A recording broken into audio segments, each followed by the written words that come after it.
자유한국당을 제외한 여야가 오늘 오후 본회의에서 정부 예산안과 또 선거법 개정안 등을 묶어서 상정하기로 했습니다.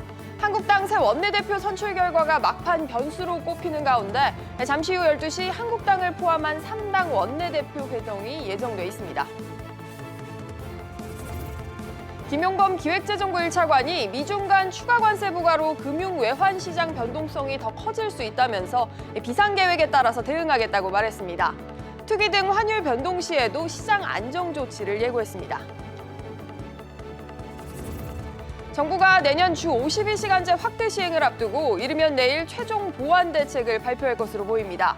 최대 1년 6개월 동안 처벌을 유예하는 방안이 유력하게 꼽힙니다.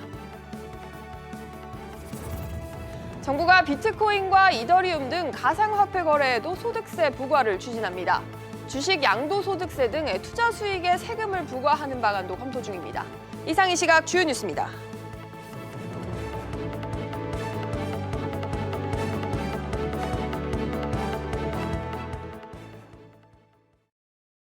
시청자 여러분 안녕하십니까? 월요일 백브리핑 시시각각 시작합니다.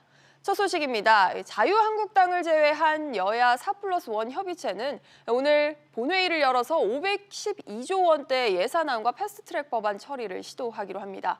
내년도 예산안에서 1조 원가량을 삭감할 것으로도 알려졌는데요. 이 내용들은 류정훈 기자와 조금 더 자세하게 짚어보겠습니다. 류 기자, 먼저 이 국회 이야기부터 한번 짚어보죠. 이 한국당을 제외한 여야 4+1 협의체, 주말에도 실무 협의를 진행을 했는데 좀 단일안이 나왔다고요? 네, 자유한국당을 제외한 여야당이 주말 동안 모여서 예산안과 법안들을 논의를 했는데요. 예산안에 대해서는 합의가 마무리됐고 선거법과 공수처법 등은 아직 이견 조율이 필요한 상태입니다. 네. 협의체는 오늘 본회의 전까지는 최종 합의하겠다는 입장입니다. 더불어민주당은 각 법안에 대한 단일안을 우선 마련해 두고 한국당의 새 원내대표 선출 후의 상황 변화에 따라서 본회의 상정과 표결 처리를 진행하겠다는 계획입니다. 한국당은 안건들이 본회의에 상정되면 필리버스터를 통해서 맞대응할 방침인데 오늘 오전 결정된 자유한국당 새 원내대표가 어떤 타협안을 제시할지가 변수입니다. 자유한국당, 한국당은 지금 이게 교섭단체가 아니기 때문에 이렇게 협의를 한 게 의미가 없다라고 주장을 하고 있는데요. 이 협의체에서 내년도 정부 예산안 이 부분에 대해서는 어떻게 조율이 됐습니까? 네, 협의체는 513조 5천억 원대 정부 원안에서 1조 원가량을 삭감한 512조 원대의 정부 예산 수정안을 올리기로 했습니다. 네. 보통 정부 예산안에서 5천억 원에서 6천억 원을 순삭감하는데요. 올해는 순삭감액을 1조 원 정도로 합의한 것으로 알려졌습니다.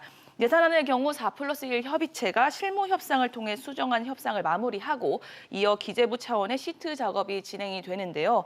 정확한 증감액과 순삭감 규모는 시트 작업이 끝나는 오늘 오전 중으로 확정될 예정입니다. 네, 이 내용은 또 오후에 짚어보기로 하고요. 금융 이야기도 한번 해보죠. 지난주에 금융감독원에서 그동안 파생결합펀드 이 DLF의 불안전 판매 피해 보상 비율에 대해서 이제 결과 발표가 나왔는데 이후에도 계속 논란이 되고 있습니다. 이 DLF 비상대책위원회가 좀 계속 반발을 하고 있죠. 네, 그렇습니다. DLF 비대위는 분쟁 조정 결과를 놓고 은행에 면죄부를 주는 것 아니냐면서 분주의 재개최를 요구하는 의견서를 청와대에 전달할 예정입니다. 은행 책임에 대한 최소 배상 비율을 확대하고 손실 배수가 큰 상품 가입자의 배상 비율을 늘리는 한편 은행의 판매 책임을 담은 배상 비율을 산정할 것을 촉구했습니다. 비대위는 은행의 위법 행위 등이 반영되지 않은 배상 비율이며 분쟁 조정을 피해자와 은행의 자율 조정에 맡긴 점이 문제라고 지적했습니다. 네. 한편 DLF 상품을 판매한 우리은행과 하나은행 행장 등 경영진이 중징계를 받을 가능성이 나오고 있는데요. 특히 하나은행의 경우 DLF 검사와 분쟁 조정 방해 혐의, 또 최근 상장지수 증권의 불안전 판매 중징계에 따른 가중처벌까지 겹치면서 중징계가 유력하게 거론되고 있습니다. 네, 류 기자 잘 들었습니다. 정부가 최근 주식시장에서 지속되고 있는 외국인 자금 이탈에 대해서 우려를 나타내고 변동성이 앞으로도 확대될 경우에는 컨틴전시 플랜, 이른바 비상계획을 가동해서 대응을 하겠다고 밝혔습니다. 이런 가운데 국책연구기관인 한국개발연구원 KDI가 9개월 연속으로 우리 경제의 부진을 언급을 했습니다. 이 내용들도 취재기자 연결해서 알아보겠습니다. 손석우 기자. 네, 손석우입니다. 최근 주식시장에서 외국인 투자자들의 매도세가 이어졌는데요. 정부가 적극 대응하겠다 이런 입장을 내놨습니다. 네, 정부는 오늘 오전 거시경제금융회의를 개최하고 실물경제와 금융시장 전반을 점검했습니다. 김용범 기획재정부 제1차관은 12월 들어 국내 주식시장에서 MSCI 지수 조정과 기업 실적 부진 우려 등으로 외국인 자금의 유출이 일부 확대되는 모습을 보였다고 진단했습니다. 김 차관은 또 미중 양국 협상 전개 양상에 따라서 이달 15일 예정대로 추가 관세가 부과될 경우 금융과 외환 시장의 변동성이 추가적으로 확대될 가능성도 배제하기 어렵다면서 변동성이 확대될 경우 컨틴전시 플랜, 즉 비상계획에 따라서 신속하고 과감하게 대응해 가고 강조했습니다. 외환 시장에 대해서도 투기 등에 따른 환율 급변동이 발생할 때에는 적시에 시장 안정 조치를 실시하겠다고 밝혔습니다. 다만 최근 고조되고 있는 북미 갈등에 대해선 금융시장에 미치는 영향이 크지 않다고 진단했습니다. 이런 가운데 한국개발연구원 KDI가 우리 경제가 부진하다는 진단을 이번 달에도 또 내놨다고요. 네, KDI는 동양 12월 후에서 우리 경제에 대해 수출과 투자가 위축되는 등 실물 경기가 부진을 지속하고 있다고 진단했습니다. 이로써 KDI는 지난 4월 이후 9개월 연속으로 우리 경제를 부진하다고 판단했습니다. KDI는 수출이 두 자릿수로 감소하는 가운데 제조업을 중심으로 산업 생산이 위축됐다고 분석했습니다. 하지만 KDI는 동행지수 순환 변동치가 하락을 멈추고 선행지수 순환 변동치와 경제 심리지수가 소폭 개선됐다며 경기 부진이 심화될 가능성은 낮다고 판단했습니다. SBS CNBC 손석우입니다. 다음은 우리 기업들 소식입니다. 기업들이 국내 경기 상황을 장기형 불황으로 인식을 하고 절반은 내년에 긴축 경영 계획을 세운 것으로 나타났습니다. 자세한 소식은 산업부의 정인영 기자와 조금 더 짚어보겠습니다. 정 기자, 지금 이제 기업들이 올해 한 해 이제 사업을 마무리하고 내년도 사업 계획을 세우고 있는 시점인데요. 살펴보니까 절반 정도가 허리띠를 더 졸라매겠다 내년에 이런 계획을 발표했어요. 네, 한국경영자총협회가 206곳의 기업을 대상으로 이 조사를 진행했는데요. 그 결과 응답 기업의 47.4%가 투자 축소, 인력 조정 등의 긴축 경영을 계획하고 있는 것으로 나타났습니다. 이 34.1%의 기업은 현상 유지할 계획이라고 답했습니다. 기업 규모별로는 300인 이상 기업은 50%, 300인 미만 기업은 46.5%가 긴축 경영을 계획하고 있습니다. 또 응답 기업의 64.6%가 지금의 경기 상황은 장기형 불황이라고 답했는데요. 일정 기간 경기 저점을 유지한 뒤 회복할 것이란 응답은 19%였지만 이 경기 저점 통과 뒤 회복 국면에 진입했다는 답은 2.4%에 불과했습니다. 내년 경영 환경의 주된 애로 요인으로는 이 최저임금 인상 등의 노동 정책에 대한 부담을 꼽은 기업이 33.4%였습니다. 내수 부진, 대외 여건 불확실성, 기업 규제 강화라는 답변이 뒤를 이었습니다. 네, 이런 가운데 다른 소식도 조금 알아보죠. 이거는 산업, 그러니까 기업뿐만 아니라 가계에도 조금 영향을 끼칠 수 있는 얘기인데요. 탈원전 정책으로 전력 요금이 앞으로 크게 오를 수 있다, 이런 주장이 나왔습니다. 네, 전국경제인연합회 산하의 한국경제연구원이 이 보고서를 통해 인상 전망을 내놨습니다. 이 한경연은 이 문재인 정부의 탈원전 정책으로 내년엔 전기요금이 5%, 2030년엔 25.8% 오르고 2040년에는 33%까지 인상될 수 있다고 33%까지. 봤습니다. 네. 네, 당초 정부는 탈원전 정책으로 이 당분간 전기요금 인상은 없으며 2030년까지의 인상폭도 10.9%에 그칠 것으로 전망했는데요. 이와 정면 배치되는 주장입니다. 이렇게 전기요금이 오를 수 있다, 이렇게 주장할 수 있는 근거는 뭘까요? 네, 이 보고서에서 이 원전 수명 연장 등의 변수에 따라서 이 시나리오별로 경제적 영향을 분석해서 전망했는데요. 이 중 원전을 새로 짓지 않고 노후 원전의 수명을 연장하는 시나리오를 가장 현실성 있는 대안으로 보고 이에 따른 전력요금 인상 전망치를 제시한 겁니다. 이 한경연은 또 탈원전 정책으로 국내 총생산, 이 GDP도 줄어들 것이라고 전망했습니다. 이 탈원전 정책을 펴지 않을 때와 비교해서 연평균 GDP가 2020년에서 2030년 0.63%, 2020년에서 2040년엔 1.26%씩 감소할 것이라고 예측했습니다. 특히 연구원은 정부 예상과 달리 적어도 2040년 이전까지는 이 태양광 등의 재생에너지의 경제성이 원전을 능가할 수 없을 것이라고 강조했습니다. 또 탈원전 논란에 다시 한번 불이 붙을 것 같습니다. 정 기자, 잘 들었습니다. 여야가 합의한 승차 공유 서비스 타다의 금지법 처리 시한이 불과 하루 앞으로 다가왔습니다. 이재용 소카 대표가 연일 법안 철회를 촉구하고 있는 가운데 이번에는 박용만 대한상공회의소 회장도 타다금지법이 미래를 막는 선례라면서 강하게 비판하고 나섰습니다. 이 소식도 취재기자 연결해보죠. 조슬기 기자. 네, 조슬기입니다. 이재용 소카 대표가 계속 SNS를 통해서 메시지를 지금 쏟아내고 있죠. 네, 이 대표는 어제 자신의 페이스북을 통해 이 잘못된 법안을 지금이라도 철회해달라면서 서비스를 살려달라고 말했습니다. 택시 산업의 혁신과 상생을 위한 이 법안이라고 주장했던 박홍근 더불어민주당 의원을 향해서는 사실관계를 왜곡하면서 여론전을 펼치지 말라고 설전을 이어갔습니다. 이 대표는 이에 앞서 지난주 금요일에는 모빌리티 산업을 금지해서 국민들이 얻는 편익이 대체 무엇이냐며 강하게 성토했고요. 또 타다금지법을 마차 산업 보호를 위해 자동차의 속도를 제한했던 1800년대 영국의 붉은 깃발법에도 비유했습니다. 주말에는 지난 2012년 보도자료를 올리며 7년 전에는 국토부가 앞장서 렌터카 활성화법을 추진했는데 이제 와서 타다금지법을 만드는 건 해외 토픽감이라고 비판했습니다. 네, 이렇게 이 대표의 발언에 이어서 국내 주요 경제단체 중 한 곳의 수장도 이 비판에 가세를 했다고요. 네, 박용만 대한상의회장이 이해가 안 돼서 가슴이 답답하다고 심경을 밝혔습니다.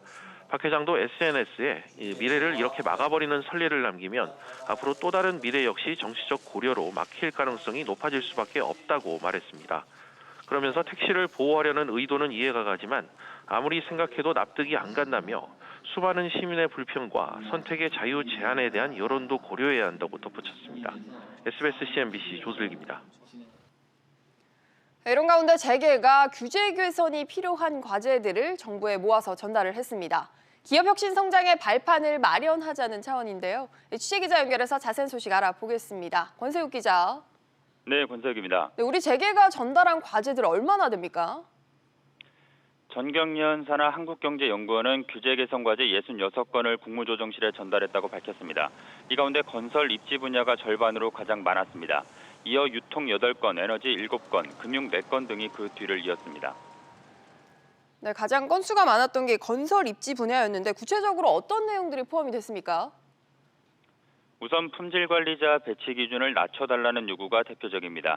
환경연에 따르면 법이 품질 관리 인원을 일률적으로 정해 운영이 비효율적인 만큼 유연성이 필요하다는 주장입니다. 헬리콥터 비행장인 헬리포트 기준 완화도 건의됐습니다. 고층 건축물에는 헬리포트를 의무적으로 설치해야 하는데요. 각종 구조물이 높이와 층수에 포함돼 규모가 축소되는 결과를 초래한다며 개선을 요구했습니다. 네, 또 소비자 접점이 높은 유통, 또 에너지 분야에 대한 건의도 있었다고요. 네, 유통 분야에선 대형마트 입점 개별 점포에 의무 휴업을 적용하지 말자는 건의가 대표적입니다. 대부분이 영세 사업자라 대형마트 휴업 시 함께 문을 닫으면 불합리하다는 겁니다. 또 에너지 분야에선 열배관을 옮겨 설치하는 비용을 사업자가 전담하는 구조가 불합리하다며 허가자와 분담하게 해달라는 요구 등이 담겼습니다. SBS CNBC 권세욱입니다. 네, 다음 소식입니다. 정부가 50인 이상 300인 미만 사업장의 주 52시간 근로제에 대한 최종 보완 대책을 곧 발표할 것으로 보입니다. 계도 기간을 최대 1년 6개월 가까이 부과하는 안을 유력하게 검토 중이라고 하는데요. 이 소식도 취재기자 연결해보죠. 장가희 기자. 네, 장가입니다. 내년부터 중소기업에도 이 주 52시간제를 적용할 예정이었는데요. 정부가 보완책을 내놓기로 했다고요. 네, 그렇습니다. 정부가 내일 종료되는 정기국회 직후 50인 이상 300인 미만 중소기업의 주 52시간 근로제에 대한 보완책을 내놓을 것으로 보입니다. 정기국회에서 탄력근로제 단위기간 연장 등을 담은 근로기준법 개정안 처리가 무산될 것으로 보이기 때문인데요. 정부는 중소기업 전체에 대해 최소 1년 이상 계도기간을 일괄 부여하는 방안을 검토하고 있습니다. 만약 1년으로 부족하면 개선 계획을 제출하는 것을 전제로 50인에서 99인 기업은 6개월, 100인에서 299인 기업은 3개월의 계도 기간을 더 부여할 것으로 보입니다. 계도 기간 외 특별 연장 근로의 허용 요건을 완화하는 방안도 담길 것으로 보입니다. 정부는 자연재해나 재난이 아니더라도 일반 사고, 돌발 상황에도 특별 연장 근로를 허용할 방침입니다. 네, 당초 예상됐던 것보다는 다소 완화된 방안으로 보이는데요. 여기에 대해서 경영계 또 노동계 입장은 어떻습니까? 네, 300인 이상 대기업의 경우 계도 기간이 9개월이었던 만큼 중소기업에 1년 6개월의 여유를 주는 건 적절하다는 게 경영계의 목소리입니다. 하지만 계도 기간을 부여하는 게 실효성이 있을지에 대한 회의적인 시각도 나오고 있습니다. 대기업에 선적용된 시점부터 약 1년의 여유가 있었음에도 절반 이상의 중소기업이 준비가 안 됐다는 조사 결과도 나온 상황입니다. 보완책으로 정부와 노동계 갈등은 더욱 깊어질 것으로 보이는데요. 노동계는 계도 기간 부여가 사실상 주 52시간을 유예하는 것이라며 정부가 제대로 된 역할을 하지 못하고 있다고 전했습니다. SBS CNBC 장가입니다.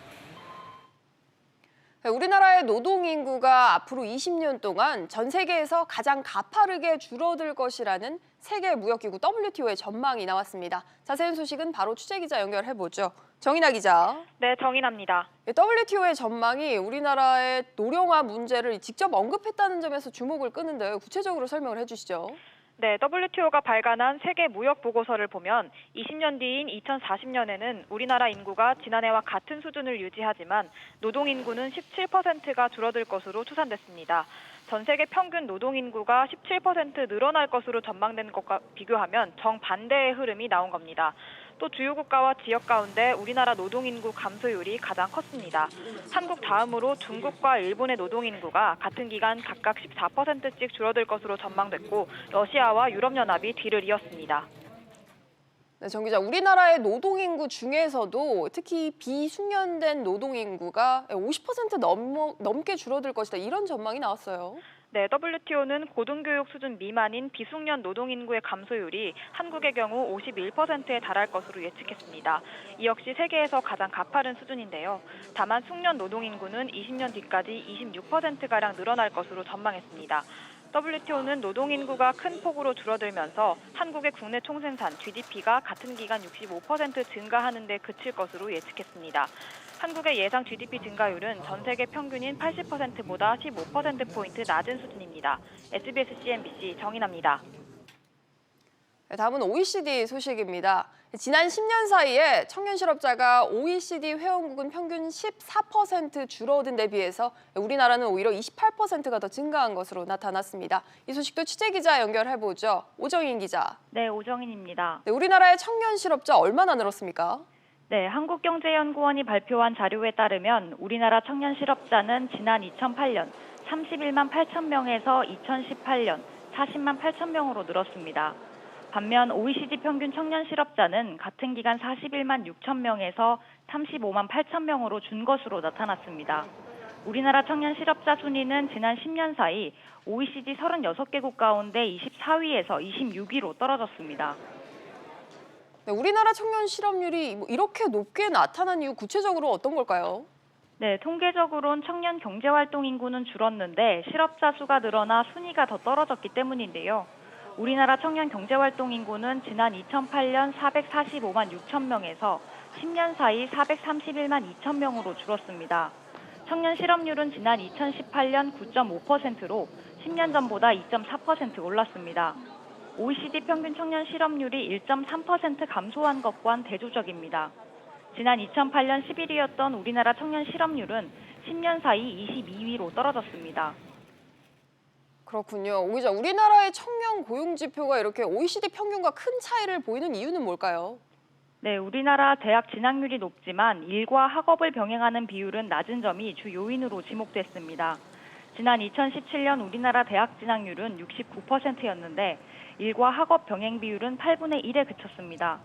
또 일하지 않고 일할 의지도 없는 이른바 고학력 청년 니트족 비중이 45%로 OECD 평균인 18%보다 높은 것도 원인으로 분석됐습니다. SBS CNBC 오정인입니다. 네, 올해를 대표하는 사자성어로 구직자들은 걱정이 많아 잠을 이루지 못했다는 뜻의 전전반칙을 꼽았습니다. 취업 포털 인크루트가 성인 988명을 대상으로 조사한 결과 올해 사자성어 1위로 전전반칙이, 2위에는 애만 쓰고 보람이 없다는 뜻의 노이무공이 차지했습니다.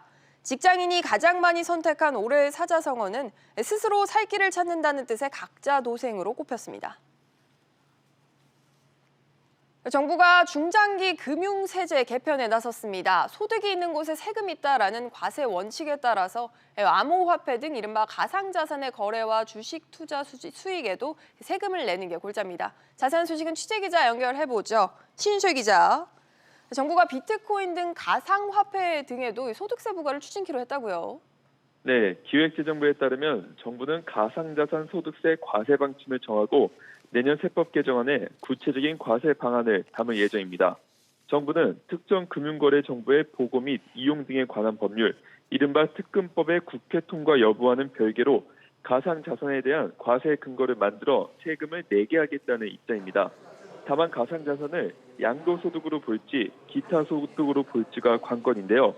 양도소득으로 분류하면 거래소에서 거래 내역을 받아야 하고 기준 시가를 산정해야 하는데 거래소별로 시세가 다른 가상자산 특성상 기준 시가 산정이 쉽지 않은 상황입니다. 그래서 기타 소득으로 분류해 1년간 얻은 이자, 사업소득 등을 모두 합쳐 연 1회만 과세하는 방식도 검토 중입니다.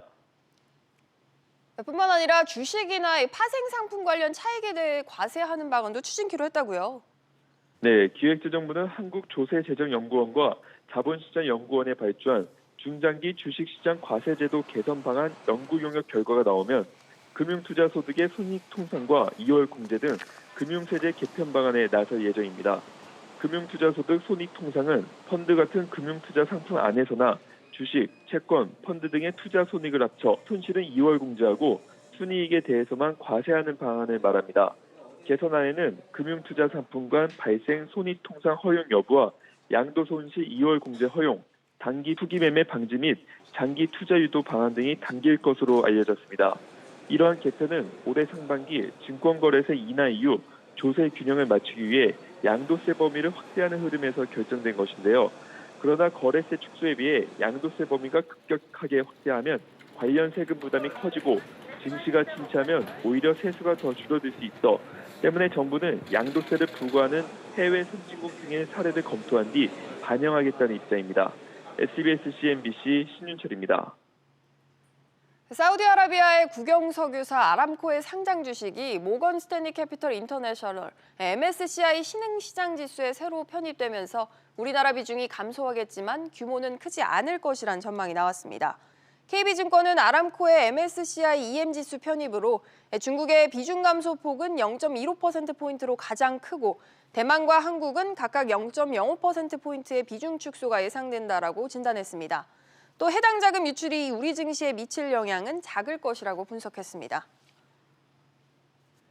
다음은 부동산 관련 소식입니다. 국토교통부가 이르면 이번 주에 부동산 공시제도 개편안을 공개할 예정인데요.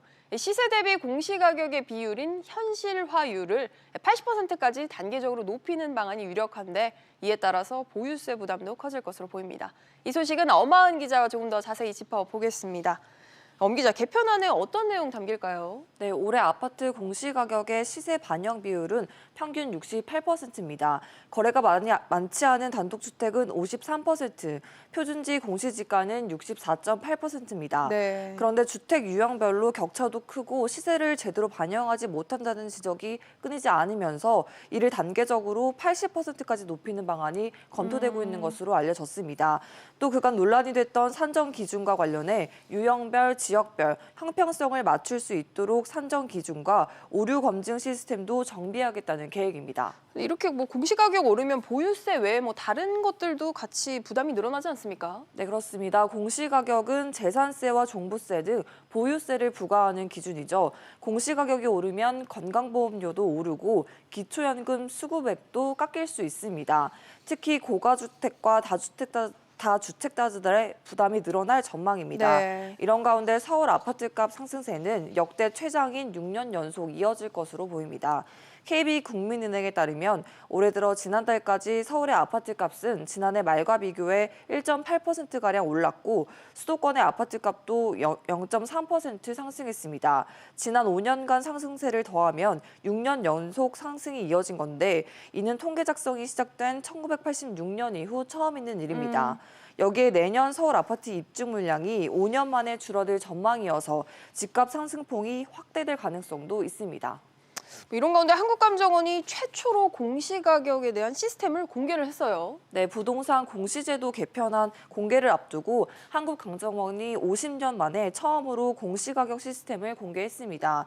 그동안 보안에 붙여져 알려지지 않았던 토지 특성 자동조사 시스템, 부동산 유형별 공시가격 조사, 산정 시스템 등이 공개됐는데요. 현장 조사 때 조사원들이 사용하는 전용 모바일 현장 조사 앱도 시연됐습니다.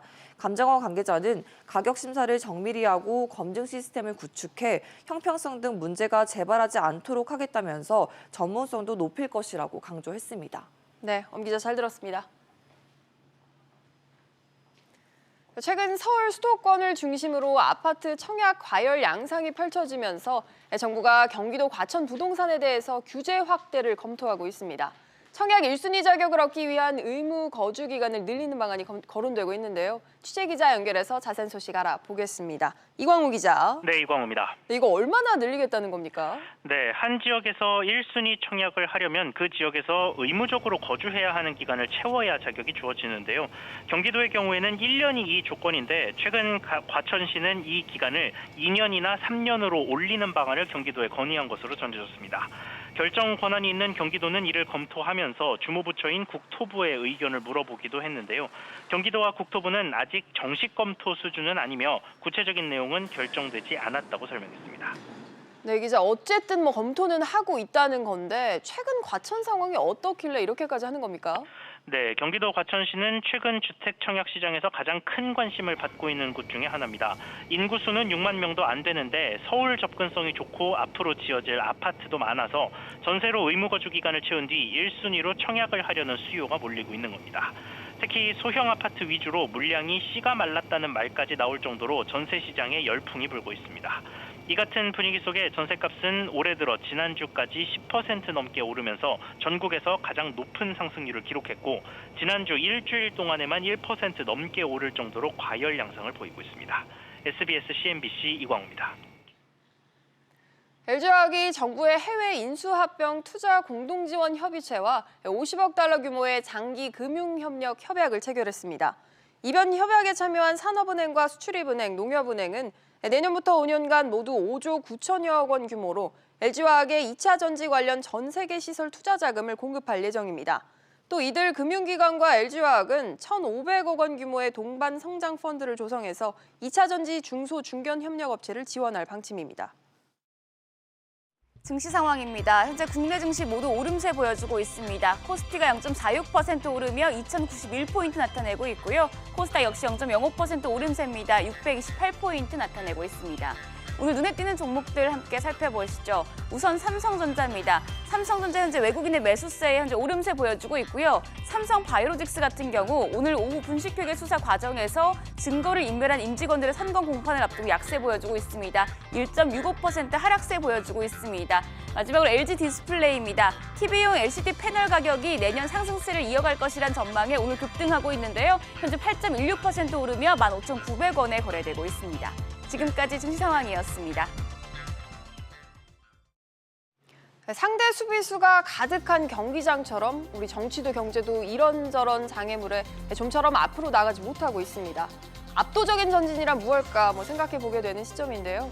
지난 주말 손흥민 선수의 70m 독주골처럼 우리 정치 경제에도 가슴 뻥 뚫리는 한 방을 기대해 봅니다. 월요일 뉴스 마칩니다. 활기찬 한 주 시작하시기 바랍니다. There's general terror in the Burnley back line when Son breaks forward. Oh wow, what a run! Heung-min Son from inside his own half has scored one of the best goals of his Spurs career.